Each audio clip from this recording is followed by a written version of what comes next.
Greetings. Welcome once again to From Trauma to Triumph. This is episode 9, and I am so honored that you have found your way here. My name is Jesiie and we are excited that we are in a position to bring you some information that's really going to bless your socks off. I have been blessed to have some amazing experts on this podcast in the field of mental health to join me and to help bring to light the importance of talking about trauma and how trauma can affect your mental health stability. My guest today is no exception. First, let me say that I am a trauma survivor. I have and continue to use the tools that I have learned prior to launching this podcast, which I was not planning to do, believe me. This is something that God placed on my heart to do to help others. And I am still doing the work as I learn more and more about how trauma creates mental health challenges. But there is healing and life that I have found after trauma. The first thing that needs to happen is acknowledging that something is off and that something is not right. Acknowledging that you're in pain. That first step is the hardest step, but it is the first step that will help you be free and live triumphantly. And I am an example of that.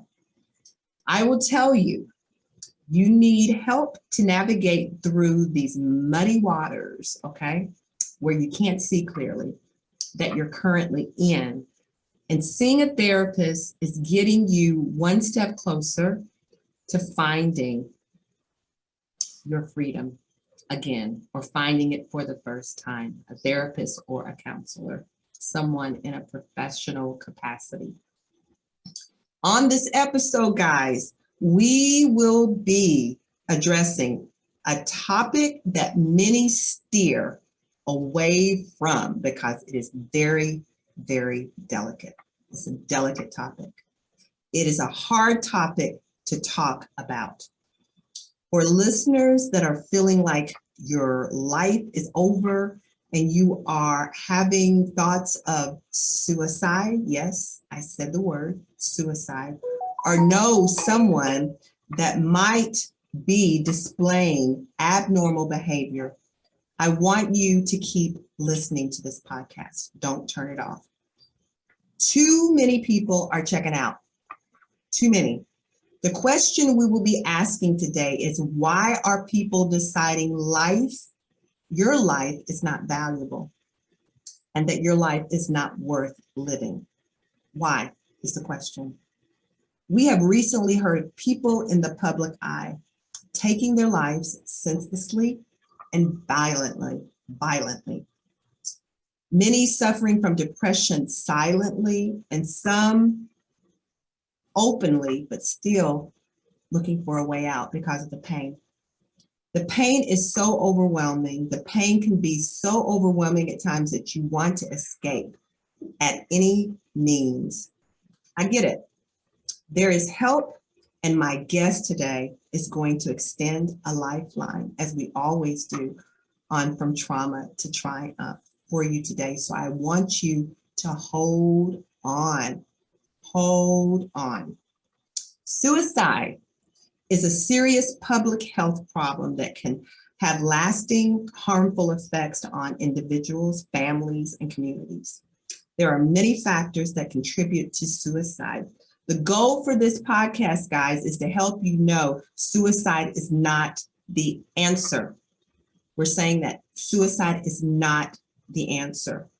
Today, we are talking to everyday people. Let me start over. Today, we are talking to everyday people who need this lifeline of hope and a clear understanding that suicide, as I said before, is not the answer. If you are feeling overwhelmed, a sense of depression, anxiety, I want you to keep listening. This podcast is for you, okay? I've been there. You're not listening to someone that doesn't know about suicide attempts or depression or anxiety. I've experienced all of that. and want to tell you to hang on. And there is life on the other side of the dark place you may be in right now. Suicide attempt is a clear indication that something is gravely wrong in a person's life. No matter the race, no matter the age, no matter if you're rich, no matter if you're poor, mental health issues affect everyone on some level. No one is exempt from that. And I'm sure my guest is going to be talking about that. On the Center for Disease Control and Prevention, suicide is the leading cause of death in the United States. That is mind-blowing. It is the leading cause of death in the USA. It was responsible for nearly 46,000 deaths in 2020. That's when the pandemic started, okay? Also in 2020, an estimated 12.2 million adults seriously thought about suicide. 3.2, listen to these figures, these numbers, 3.2 million made a plan. They made a plan to take their lives. 1.2 million attempted to suicide. That is a large number, 1.2 million attempted suicide. NAMI, who I am affiliated, I'm a member of, and now actually I have a position there that I just took on recently. NAMI is the National Alliance on Mental Health Issues. Youth and young adults experience thoughts of suicide before, during, and after COVID. It is an epidemic, okay? It is an epidemic that we have to look at the giant in the room, and we can't ignore it. It can't be taboo anymore because people are needing help. And the guest that I couldn't have thought of a better person. Expert is what she is, because her bio is so extensive and she has done so much to prepare herself to be able to help so many others. And my guest expert today is Robin Salyer Fleischer. Am I saying that correctly? You are, yes. Thank God. Because I can tear up some names. Robin and I have not met personally, but we have met through Facebook. We've had great conversations, and we are connected spiritually. I truly believe that. And do you mind, Robin, if I read off some of your credentials? That is great. Thank you very much. I appreciate it. You've said enough already. We've got a lot more to go because you got a lot of work to do in this next 45 minutes to an hour. And I'm so excited because I know that you have a lot to share, but I want them to know that you are an expert. We only have experts on this podcast because I want people that have studied, that have walked through this thing and know what it takes in order to get to the other side of not feeling good, of pain, of anxiety, of depression, and all that is wrapped up in trauma and mental health. And Robin's going to be talking about that, but let me tell you a little bit about her. Robin is a mother of 3. She has 2 grandkids, and she is board certified. She's a board certified mental health provider. She's a licensed professional counselor associate, certified career counselor, certified master of career services, certified compassion fatigue professional. God, it goes on. I can't tell you all of it, but I'm going to keep going on because I'm really interested about this one particular certification. Certified laughter leader E. I think that's awesome. We're going to talk about that. Robin serves as a certified canine therapy team with the therapy team. Is that correct? Correct. Okay. And Robin has her own private practice, and she does this counseling on a day-to-day basis every day. That's part of her life. And Robin understands the challenges and successes of balancing home, work, family, transitions, and career. And as you can see, her bio is extensive, and I didn't say it all. So you're going to have to go on LinkedIn so you can find out more about her, because I'm sure you're going to be wanting to reach out to Robin. So Robin, welcome to From Trauma to Triumph. Thank you so much for accepting the invitation to be a part of this topic that is so delicate. It had to be the right person with the right heart, and you're definitely that person. So you guys welcome Robin, because she's going to help you in a lot of ways today. Thank you so much for having me. And it's just a mutual respect and admiration. Like you said, we just connected on another level beyond the one-dimensional social media. It was just, almost instant of, knowing two people that had some of the similar interest and values and faith. And I just appreciate you giving me this platform and opportunity to be able to serve people who need to be touched and connected. I'm honored that you definitely accept it, because we have a lot of work to do in this next 45 minutes. Is there anything you want to start off with? Well, you mentioned these statistics, and it is, the thing about your podcast is authentic and honest and real. And sometimes we don't always see that. I may not be the expert who's published a lot or, on suicide. There are many people who've done more research and those types of things. But I think there is a part about being honest as you've started your podcast. Who's walked the walk? Who's been there? Who's kind of experienced those things? And part of that is where I've been. On average, there are 130 suicides per day. Wow. And that is just unbelievable sometimes, because we can read about it, we can see it, but when it hits you in your home and in your life, then you go, wow, me too, or you too. And that's when we start to connect, and we want to know, did I miss something? Or how am I dealing with that? Or like your podcast, how do I go from this trauma to triumph? How do I live through that? So not only is it something that I've worked with or helped people through, it's something I've experienced. And I think that's where we learn to say, if I can go through that, then how can I help others? That's so well put. And that number, that figure you gave me, is just so mind-boggling. When I looked online and I saw the Center of Disease Control, and those numbers were in the millions, that was just earth-shattering to me, that because it's not talked about as much. It's only talked about when a celebrity. Right, it's out. Because it's out there, and it makes it visible, which is a good thing, right? Right. But there's so many others that are suffering in silence and don't have access to the help that they need, or they don't think that there's help available to help get them from point A to point B. And it's like layers. So can we just talk about that a bit? Yeah, I think, like you said, we talk about it and we are getting more information about it when we hear about celebrities and in the news. From Naomi Judd just recently, 2 years ago, Robin Williams. But the reality is, it's in Lexington. It's in our surrounding counties. It's here, and it's every week. And it's from youth to elderly to middle-aged folks and this is happening.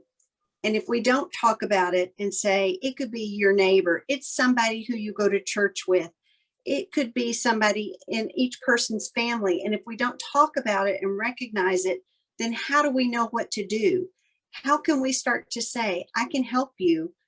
But if you don't know, and we don't educate each other and connect and make it okay, then how are we helping? So it's our mission to do that.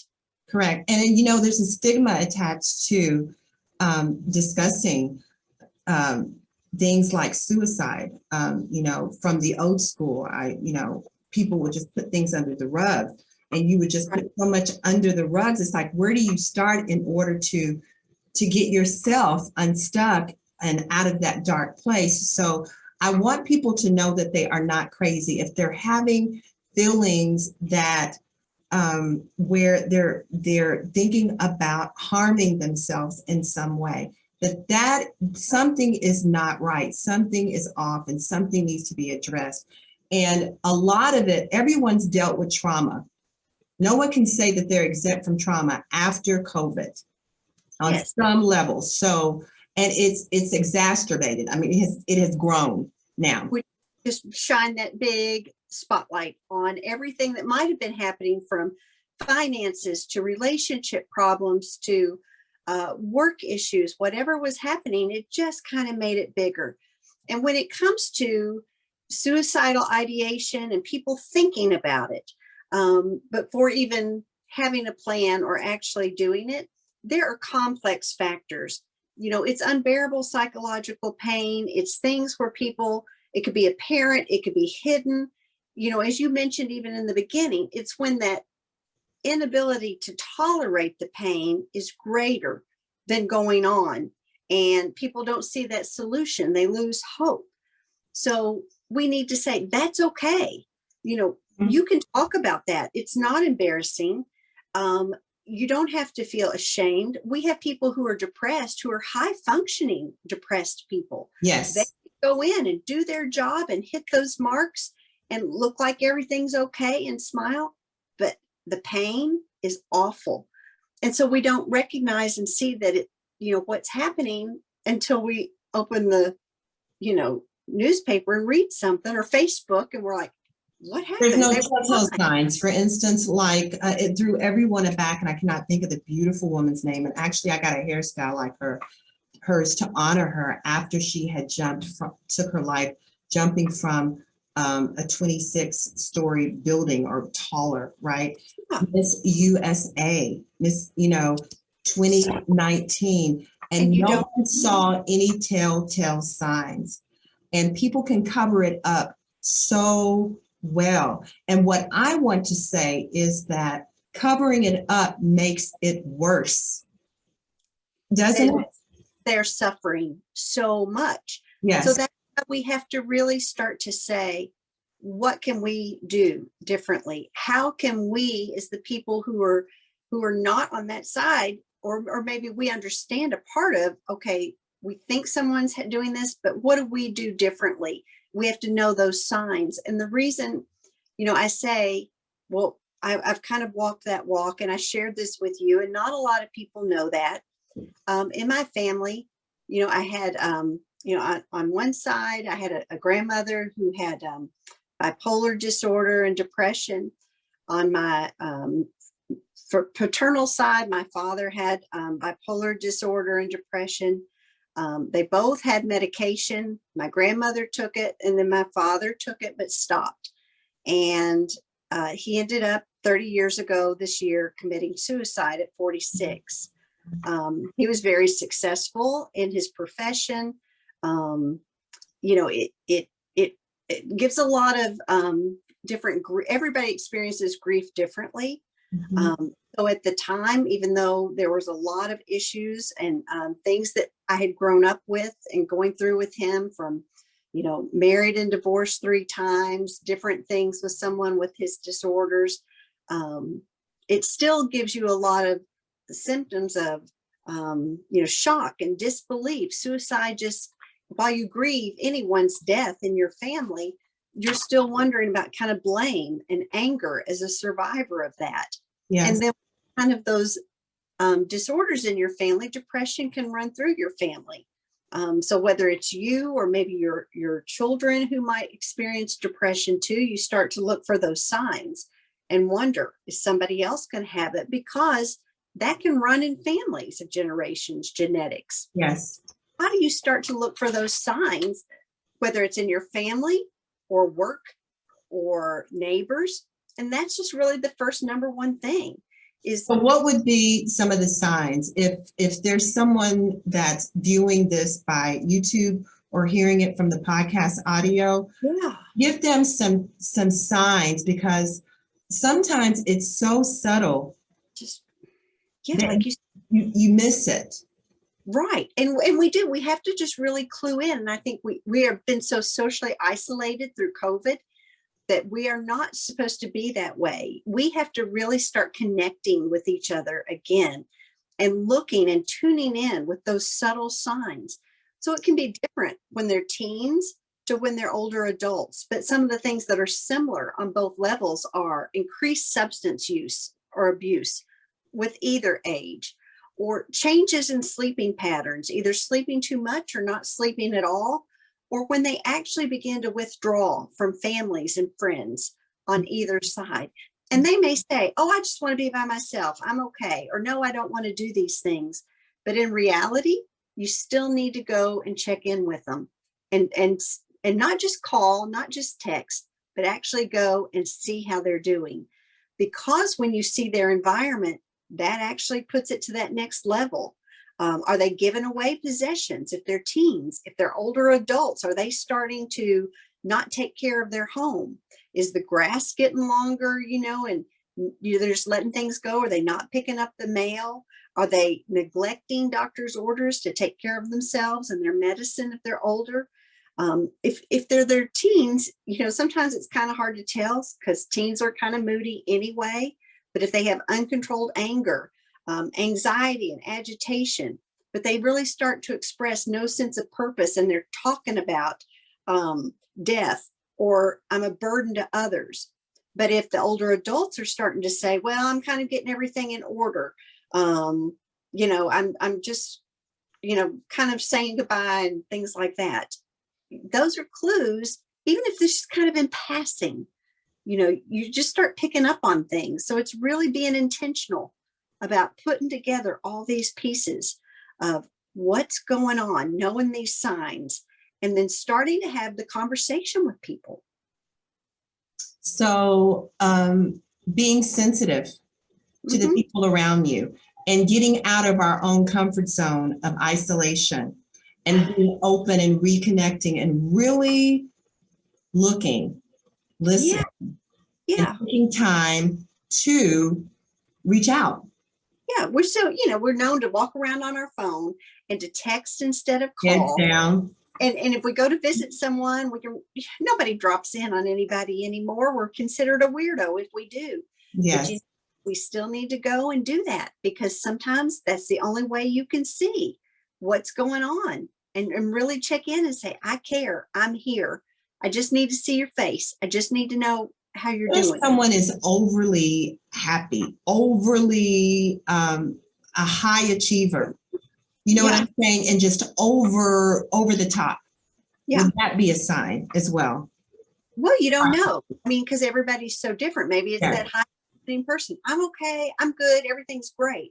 But that's when you start, having that conversation, and you have to use the words of, I've noticed you've just seemed really, super happy lately. And everything seems like you're really, doing things a little bit more over the top. What's going on? So not accusatory, but actually as if you're having a conversation with them and you're trying to get some clues here of how I'm going to respond.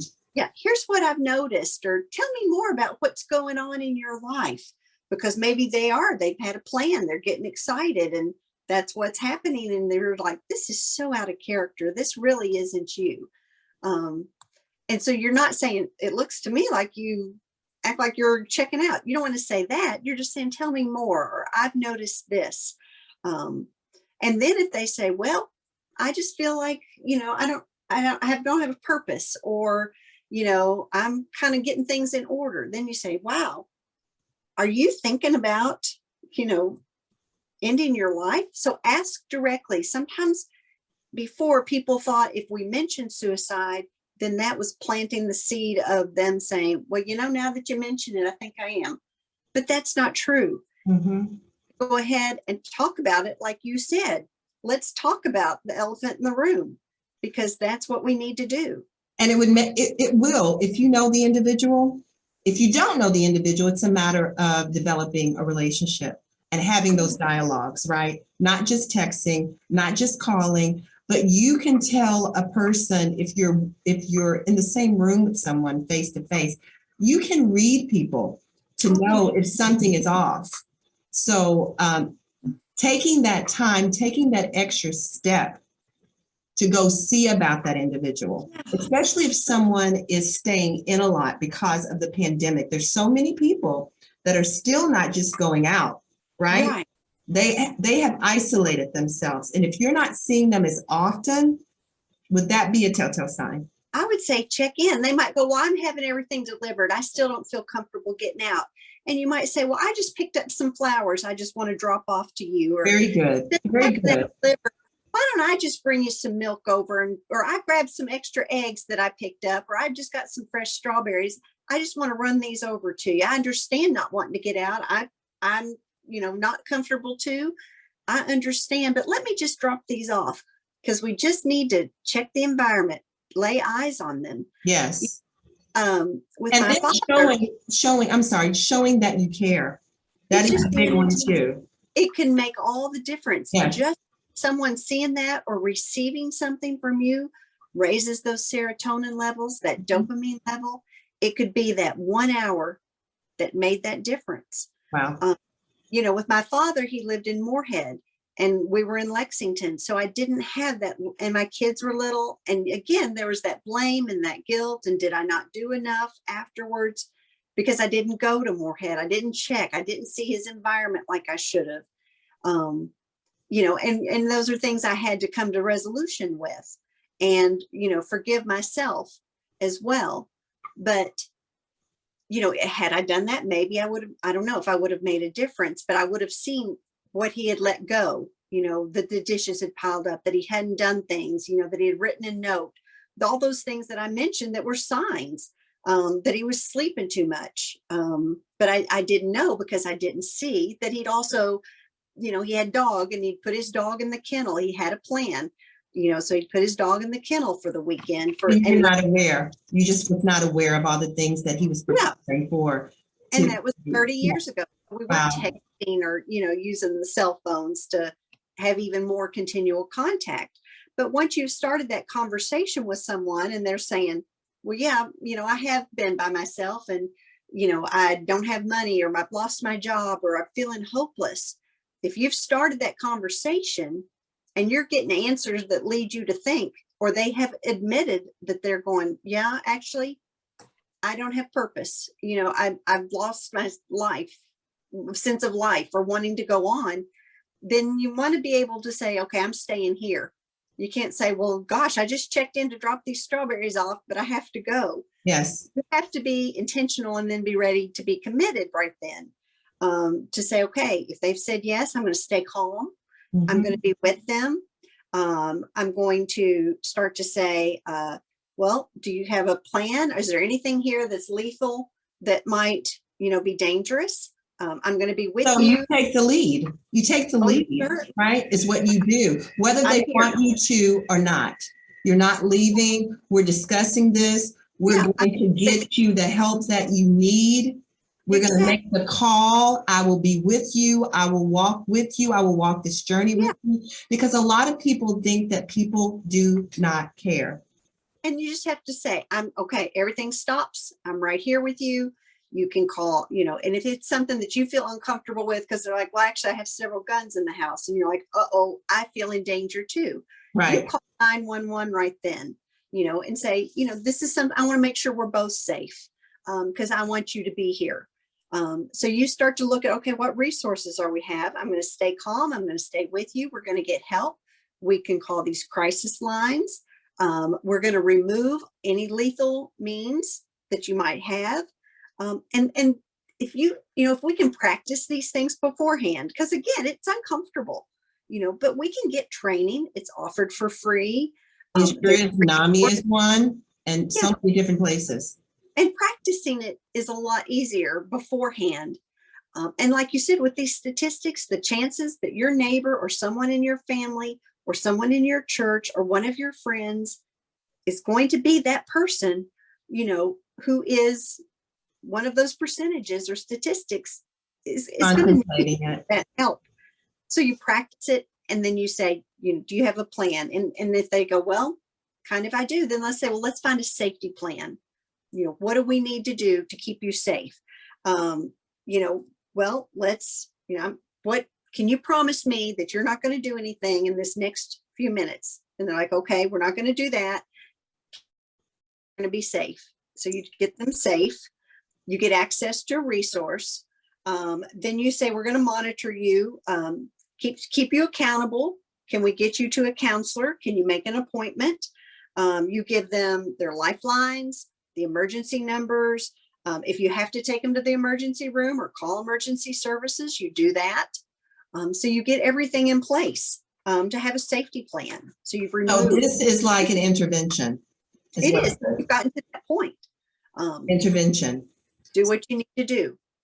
Okay. Now we've discussed, that's brilliant. You've given them steps to take, and that's what's needed, because sometimes people don't know what to do, right? And they freak out and they make the problem worse, right? And the person will shut down. Yeah. So the thing is showing that loving kindness and learning those steps. Yeah. And putting that into play. And some of the things you and I have talked about, and there's the National Safety Hotline as well. Yes. But there are different industries that know that they are prone to, a lot of depression and high alcohol, drug use, a lot of things where people can reach out specifically for their industry or issues that pertain specifically to them, whether it's trauma, whether it's veterans, whether it's hospitality or entertainment industry. And I think those will be on your site. Yes, they will. Whether it's the Trevor Project for people with LGBTQ who want to be specific with teens, they can assist. If somebody doesn't want to reach out to a counselor or organization, they might have EAP at their work. Mm-hmm. If they're faith-based, they can reach out to organizations, churches, or faith-based organizations. So there's help all around. There is help. It's just a matter of accessing it. Yeah, and people don't know, especially when you're already depressed or you're thinking suicide. We don't think about hope. That's not where we are. We're thinking nothing. You can't even sometimes think, you don't want to eat. You don't want to wash, much less pick up your hand and dial a phone or look up a number. That's why you need somebody else to say, I will do it with you. I will help you. You can't just hand these numbers over and say, here, you need to call. Right. You need to do it with them. That's where they need help and the assistance, and say, I can help you. Let me help you have hope. Can we go 1 minute? Can we promise 1 hour? Can we do 1 day? And get through that small bits of time, not just hand them numbers. Step by step, by step, by step, not looking too far ahead, just taking the next step. Yeah. I know about this because I attempted suicide myself 26 years ago. I was thinking about that today. And I think mine was really a cry for help, because I could have gotten a gun. I took pills, and I woke up in the psych ward, because when you do that, that's where they place you, right? And because they don't know, right? You've tried to take your life. And I was very depressed because of the loss of a child that I had lost. Then, unbeknownst to me, I had suffered molestation as a child. That was not discovered until many, many years later. Why I would act out the way I did, why I had so many highs, why I had so many lows, and my whole life was wrapped up into music. Trauma. Yeah, it was trauma. But that word, Robin, was not shared with me. The Spirit did not share that word with me until the earlier part of last year. That's when I was ready for it. So what I'm saying is that you're seeing me, and who's ever looking at this through YouTube, or if you're listening by audio, the podcast, I am a singer. I've been singing 45 years. I'm known throughout the world to some level, right? Yeah. I have a podcast. I have a family. Success.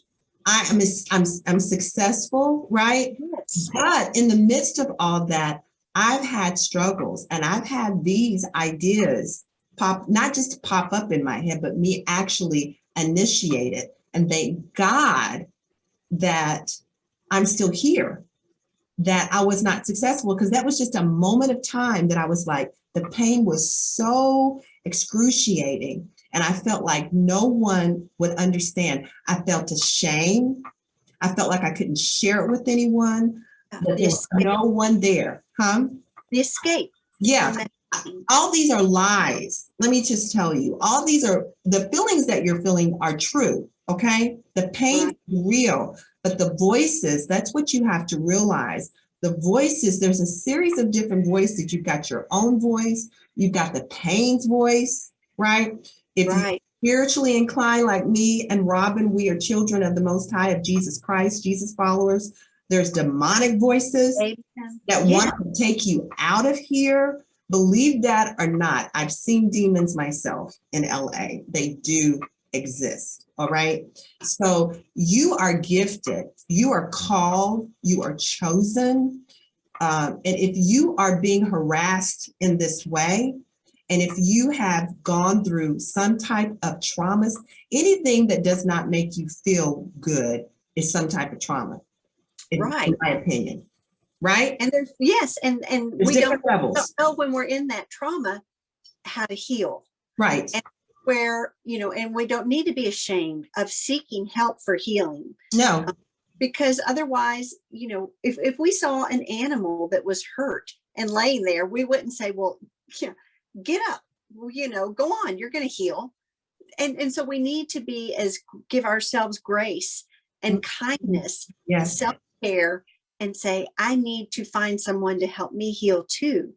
And then give ourselves that opportunity to work with someone and say, this pain is too much.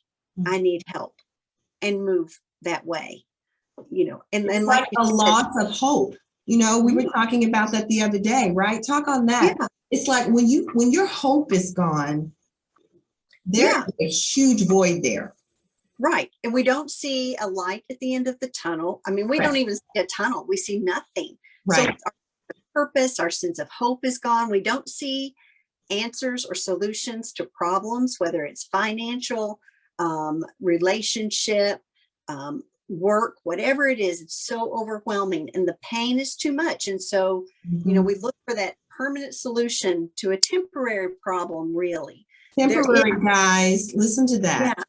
So they're really temporary. That's why we need others to help us find those answers, because they're there. Someone will help us figure it out and help us with that pain. And it's not overnight. I'm not saying somebody's going to go, oh, we got it here, we'll fix it all. We will find answers. We will find solutions. We will alleviate some of that pain. Let me talk on that. My attempt was, and I can't believe I'm just talking about this openly, because I'm so sick of the stigma behind suicide, and someone's got to just be raw and just talk about it. And that's why me and Robin are here. We are being raw and open because it's real and it's affecting people. 26 years after, I guess it's been that long ago. Yeah. I have the tools, guys. All right. I had to seek counseling. I still have a counselor. I have a prayer partner that I meet every 2 weeks on Thursdays. We had a meeting today. She checks in. She prays over my family. I have a therapist that I go to. I have a life coach that I go to. I have a pastor. I have myself engulfed with people. A team who support you.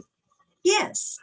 And that's so valuable. They're valuable. And what one doesn't give me, the other one gives me for whatever it is. I'm not saying you need all those people. I have a lot of dynamics going on in my life, being an entertainer and everything. So it's really important that I'm surrounded, because I could take a deep dive quickly. Right. Okay? And what happens, right, Robin, is that you still have these triggers. It's not like you're going to be like, it's just going to totally leave you.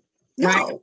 Right. That's why you need therapists to learn, when I'm feeling this way, what can I do to get me back in alignment so I don't take a deep dive? Trauma can change our brain chemistry. Yes. Even as a child. And, like I said, I went through, my father was married and divorced 3 times. I had sexual abuse as a toddler, things that had happened. I remember when I told my biological mother what had happened, she said, well, you're just making that up to hurt me. And I was like, wow. So different things that happen. And those things why you think, oh, well, we should get over those because we're grown-ups, we're adults now, we have our own families.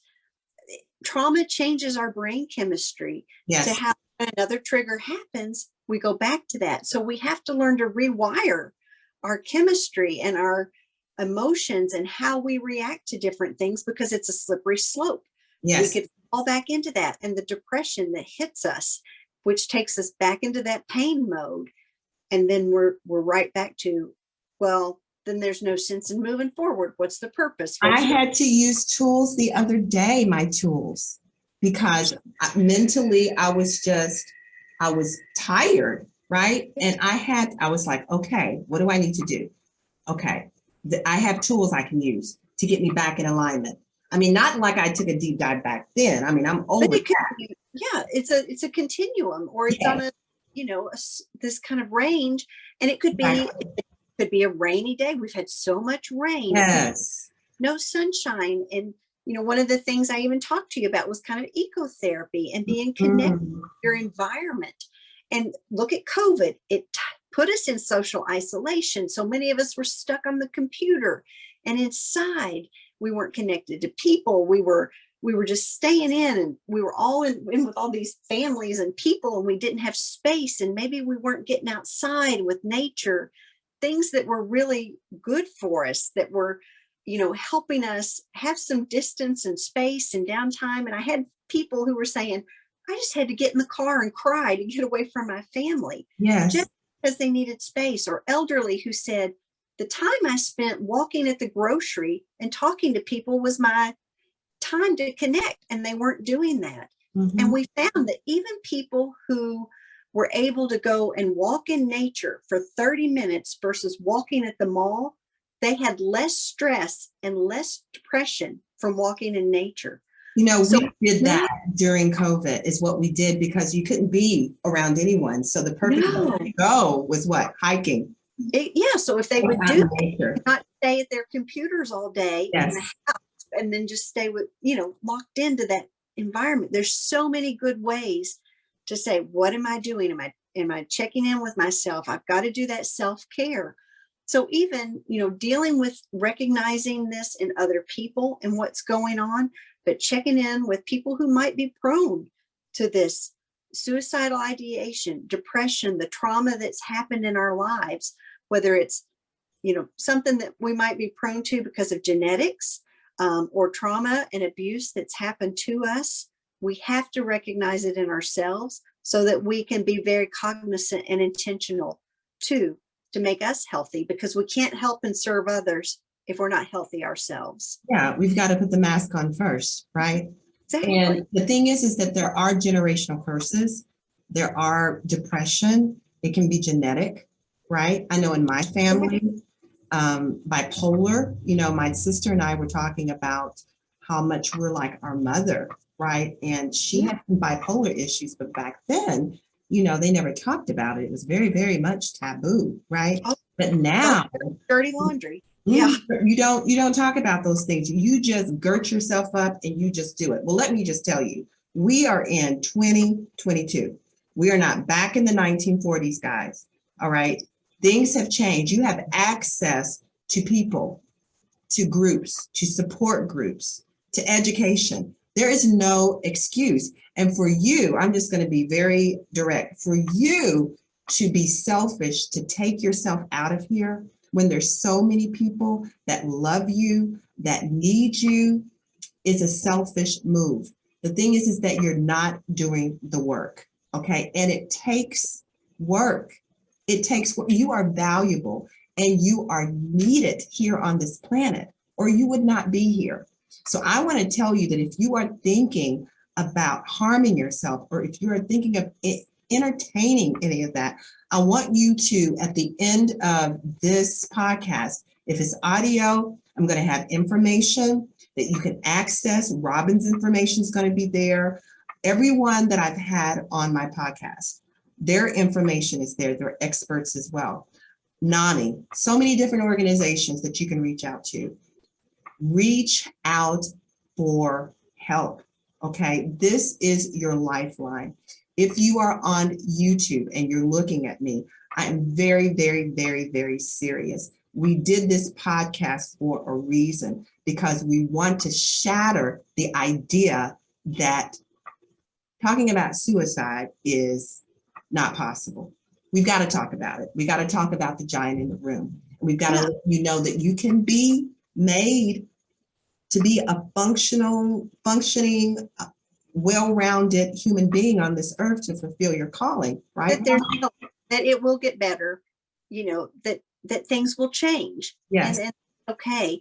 And additionally, for those who have been survivors of someone who has committed suicide or made attempt, like I mentioned, I had so many feelings of guilt, regret.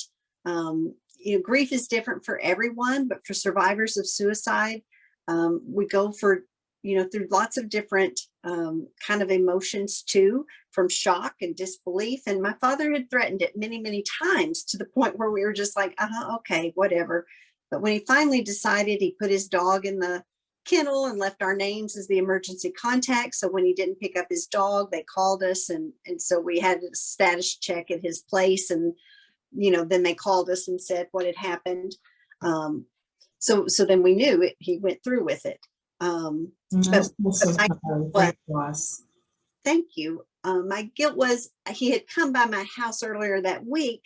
And because, with his disorders and bipolar and things, and so much of the up and down I'd been through my life with him, I was walking my children and I saw him pull into the house, and I went around another way so I didn't have to talk to him and go through, another issue of whatever was going on with him at the time. So I saw him drive away, and then I went back home.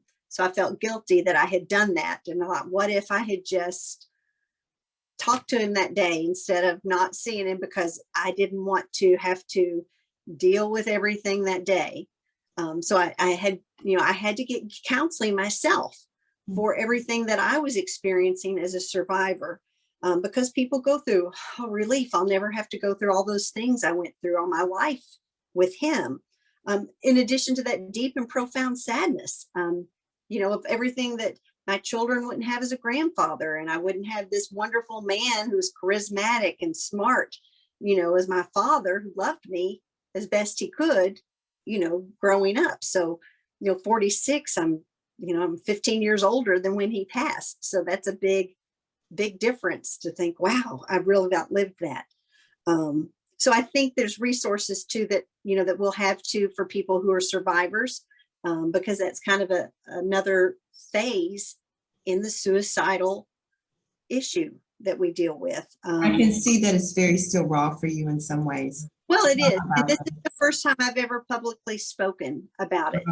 Because again, I have brothers who also are affected, and yes. He wrote, no one will ever know, that I actually did it. But he left a note that said, without money, there's no hope.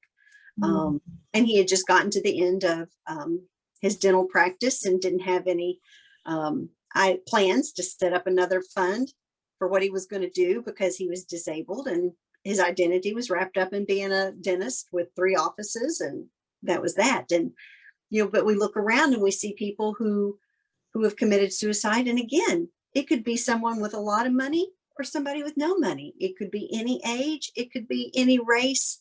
We see this in Lexington. Well, not everybody sees it because it's not publicized, but we know it's happening. And it's just really sad. But there's friendsforsurvivors.org is a place for resources for people who are going through this. But I think the key is to avoid isolation, to connect with others, whether you're a survivor of people who have committed suicide, or whether you're that person who needs to reach out, or whether you are the person with suicidal ideation and you're going, but I have no hope. What do I do now? Avoid that isolation, connect with people.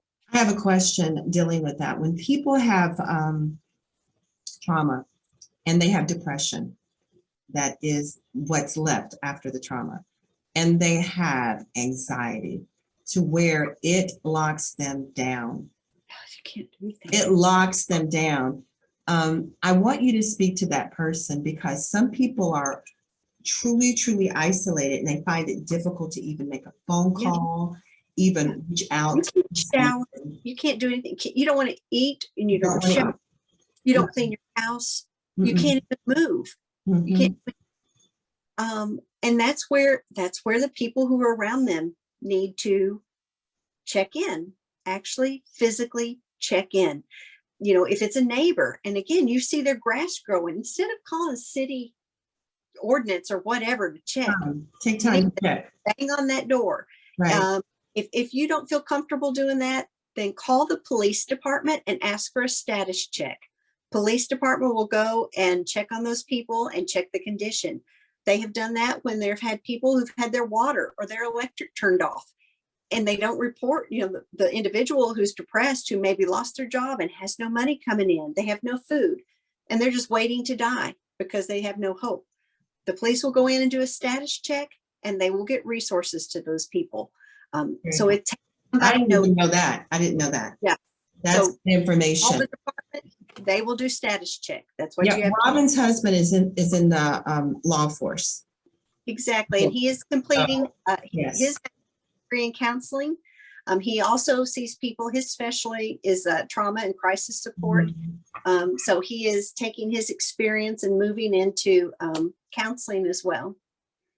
Well, Robin, this has been so awesome. I had all of these notes, like I said, and God just knew so strategically. And I know that the information that you shared, it came from your heart. And I want to thank you so much for just making yourself available for people and you've been doing this for years. So I just want to thank you for making yourself available to bring healing to souls and to minds, because it's so, so needed. And thank you so much for taking time to be a part of From Trauma to Triumph. Well, Jesiie, it's you. I mean, you are the vessel who started this, and you're the one who reached out. So it's my honor to thank you for allowing me this platform. Again, I would not have done this and spoken about this, in this forum, if it's not been you who is anointed and such a blessing and reaching out. So thank you so much. Thank you also for your story, because the one thing that Robin told me is that it had not been shared. And once, and I know that this was definitely a God thing, because I don't know if she had plans on sharing it, right? To be honest, right. That was not something that was on her list of things to do, right? So when I approached her, and it was very clear to me that she was the one that I was supposed to ask to be my guest and my expert for this month, for the month of May. She shared that with me. I think that it's very freeing when you do that. Well, you're not in the shadows anymore. You never know the effect that it's going to have on someone's life by sharing your story. And that's what our lives are. Our series of stories. It is. And our stories connect us. Yes. That's what makes the difference. Yes. And again, that depression runs through families, and that's something I've dealt with. So I think we choose different things that we go into for whatever reason because of our experiences, and God uses that. He uses those threads of our lives and our stories to weave together to make this beautiful picture that we can all create together. Looks like a mess on the back of it, but in the front of it, it's a beautiful tapestry, right? But when you turn it over, it's like, oh, it's got so many curves and so many strings and everything like that. But he can make something that seems so dark and so unable to put back together again. With all those knots and messes. Oh my gosh, he can put all that stuff back together again the way that you're feeling. I mean, sometimes you've got to be broken apart in order to be put back together again in the right way. Yes. So with a therapist and with a counselor, that's what they do, guys.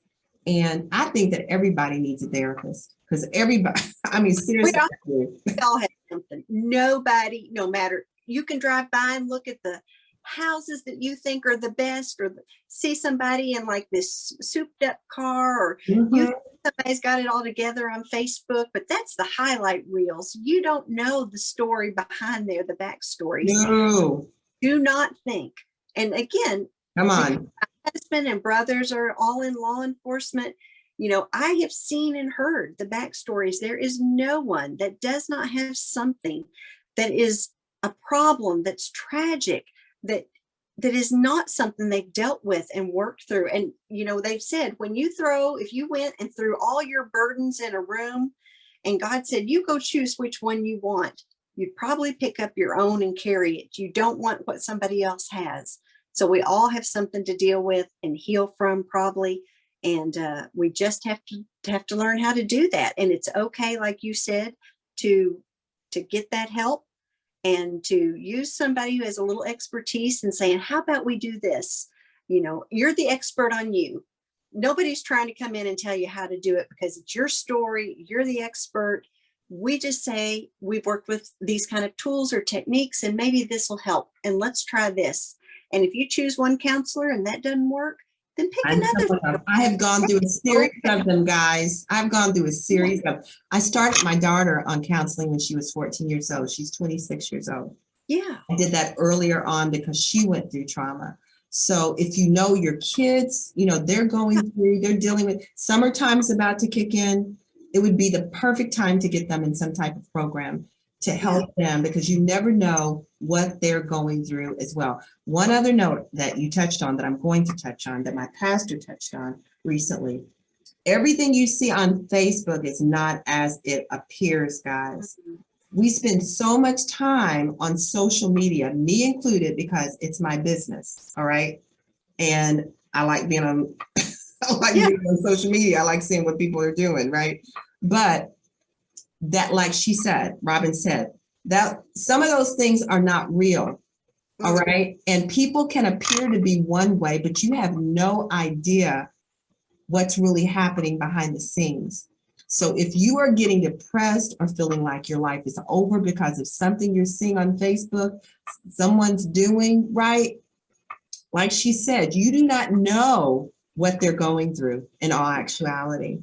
And so you need to be more concerned about taking care of yourself and what's happening with you. Right. Find your joy again. Find your joy. Not on Facebook. Teens No. who are on Instagram and comparing themselves to people on Instagram have shown higher depression rates. So get them off Instagram. Find things where they volunteer and find their purpose and feel good about who they are and their gifts. So there's, again, a counselor can help them do that because they get caught up in so many different things. And it's easy to, because everything is gadget related now.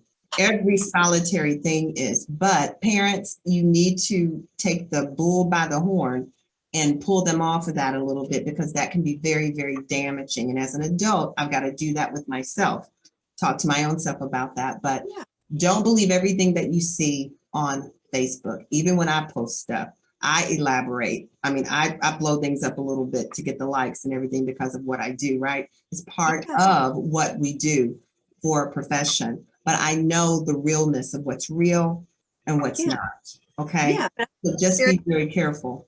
Yeah, you're genuinely authentic. You post a lot of things that are real, and that's what people connect to.